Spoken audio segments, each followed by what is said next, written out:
May programa na po ba ang AIM para sa growing online marketing? As of now, we leave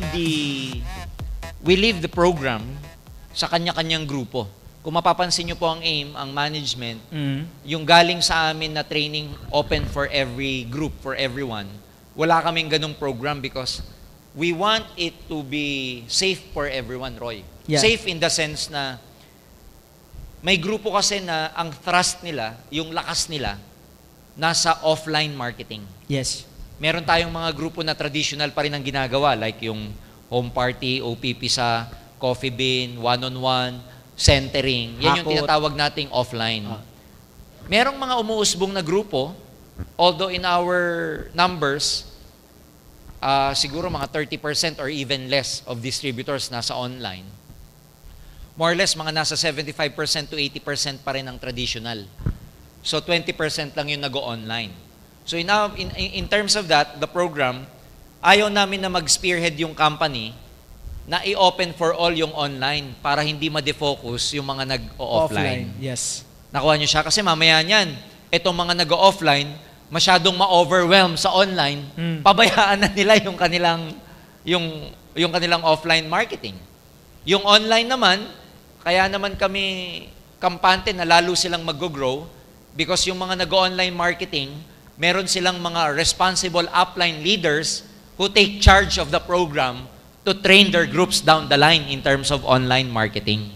Kaya kami po, hindi namin pinagbabawal yung gustong mag-training ng online, hindi namin pinagbabawal sa bawat grupo yan, but at our end, being sa company, wala kaming initiative, we do not initiate an online marketing training program for the whole. In other words, we leave that to the upline. Basta kami, tinitignan lang namin, nire-regulate lang namin. Nire-regulate in terms of, basta yung nagte-training sa online, walang company policy violations, yung mga gagawa ng website, ipinasa muna sa amin para ma-assess namin, tinitignan namin yung mga blogs nila kung tama. So hanggang dun lang yung amin. To make everyone follow and comply with our company policies. So with that, mas binibigay namin yung responsibility sa mga upline para mag-train sa mga downlines nila. So later on, ang maaasahan nyo lang sa kumpanya, we are doing everything na mag-open ng maraming countries para sa mga online marketing distributors ninyo. We are doing everything, especially sa Europe, Roy. Medyo, hopefully, malaki. Let's pray na, matuloy na yung ginagawa naming expansion sa Europe eventually. Grabe. So, doon yung kami maaasahan na para magkaroon tayo ng mga BCOs para sa mga online distributors ninyo. So, dito may mga market sa Europe. Ayan, Sino? Yan. Europe. Grabe. Mahina doon ang 7 heads. Oo, kasi one advantage sa ibang bansa, yung 56,000 dito for 7 heads, very minimal lang sa ibang bansa. Kaya nga maraming online na lumalaki kasi yung purchasing power, mas malaki sa ibang bansa.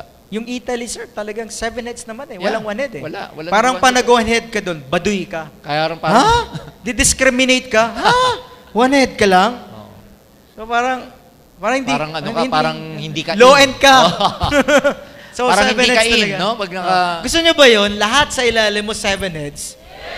Yung pag may nag-1 head, ano to? Bakterya. Joke lang.